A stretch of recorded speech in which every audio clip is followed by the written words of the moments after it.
Hello guys, welcome back to our channel. நான் தான் உங்கள் வெறும் நாம இன்னைக்குள்ள பார்க்க போகிறது 2018 கன்னட இண்டஸ்ட்ரியிலேருந்து எடுக்கப்பட்ட ஒரு ஆக்ஷன் காமெடி ட்ராமா தான் அயோக்கியா.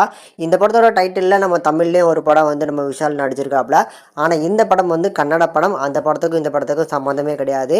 ஸோ இந்த கன்னட படமான அயோக்கியா படம் எப்படி இருக்குது, படத்தோட தமிழ் டப்பிங் இப்போ வந்து பார்த்தீங்கன்னா ரிலீஸ் பண்ணியிருக்காங்க. படத்தோட தமிழ் டப்பிங் எப்படி வந்திருக்கு அண்ட் எல்லாத்தையுமே இந்த வீடியோவில் டீட்டெயிலாக பார்க்கலாம். அதுக்கு மேலே படத்தோட கதை என்ன அப்படிங்கிறத பார்த்துருவோம். படத்தில் வர நம்ம ஹீரோ பேர் சித்து. சித்துவோட சின்ன வயசு லைஃப்பில் வந்து ஒரு மறக்க முடியாத ஒரு சம்பவம் நடந்திருக்கும். அது என்ன அப்படின்னா, அவங்க அம்மாவுக்கும் அந்த ஊர் தலைவரான ஒரு பஞ்சாயத்து தலைவரான அவருக்கும் ஒரு சின்ன வாக்குவாதம் நடந்திருக்கும். அவங்க அம்மா வந்து இந்த சாக்கடை தண்ணிலாம் வந்து பார்த்திங்கன்னா வீட்டு பக்கத்தில் ஓடுது, அதை இது பண்ணி கொடுக்கறதுக்கு ஏதாவது வழி பண்ணுங்க அப்படிங்கிற மாதிரி கேட்டிருப்பாங்க.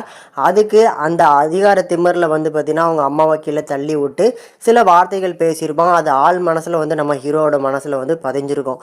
நான் வந்து கண்டிப்பாக பஞ்சாயத்து தலைவராக ஆவேன் அப்படிங்கிற மாதிரி சின்ன வயசுலேயே வாக்கு கொடுக்குறாப்புல. ஆனால் நம்ம ஹீரோட அம்மாவுக்கு இந்த ஊர் பஞ்சாயத்து தலைவராக நீ ஆக வேணாம், நீ படித்து நல்ல டாக்டர் ஆனாலே போதும், அரசியல்னாலே ஒரு சாக்கடை தான் அப்படிங்கிற மாதிரி தான் சொல்கிறாங்க. ஆனால் நான் கண்டிப்பாக ஆவேன் அப்படின்னு சொல்லி அன்னைக்கு சத்தியம் பண்ணவர் தான் இப்போ வளர்ந்ததுக்கப்புறம் அதே லட்சியத்தோடு தான் இருக்கிறாப்புல. இன்னமும் சொல்லப்போனால் அந்த ஊர் பஞ்சாயத்து தலைவருக்கும் நம்ம ஹீரோவுக்கும் அப்பப்போ வந்து பார்த்திங்கன்னா சின்ன சின்ன வந்து சண்டைகள் வந்துட்டு இருக்கு. இது எந்த அளவுக்கு எக்ஸ்ட்ரீமாக போகுது, நம்ம ஹீரோ அந்த ஊர் பஞ்சாயத்து தலைவர் ஆனாரா இல்லையா, இதுக்கு நடுவில் அவங்க லைஃப்பில் வந்து ஒரு பொண்ணு வராங்க. ஸோ அந்த பொண்ணு கூட இருக்கக்கூடிய அந்த காதல் வாழ்க்கை எப்படி இருந்துச்சு அப்படின்னு தான் அந்த படத்தோட மீதி கதைன்னு சொல்லலாம். இந்த படம் பார்க்கறதுக்கு எப்படி இருக்குது அப்படின்னா, ஒரு பக்காவான ஒரு action comedy drama.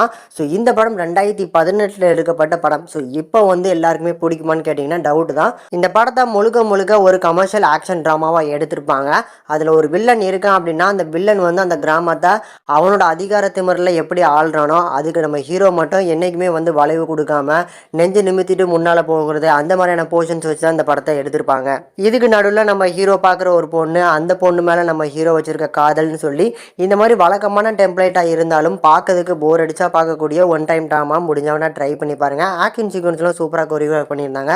And also படத்தோட தமிழ் டப்பிங்கும் கேட்கறதுக்கு நல்லா இருக்குது அப்படிங்கனால கண்டிப்பாக பார்த்து என்ஜாய் பண்ணுவீங்கன்னு நினைக்கிறேன். இந்த படத்தை கண்டிப்பாக ஒருக்க ட்ரை பண்ணி பார்க்கலாம். இந்த படத்தை ஃபேமிலியோட பார்க்கலாம். இந்த படத்துக்கு நம்ம சேனல் இந்த ரேட்டிங்கில் பார்க்கும்போது 5க்கு 2.1 வரைக்கும் ரேஷியோ கொடுத்துருக்கோம். முடிஞ்சால் ட்ரை பண்ணி பாருங்கள்.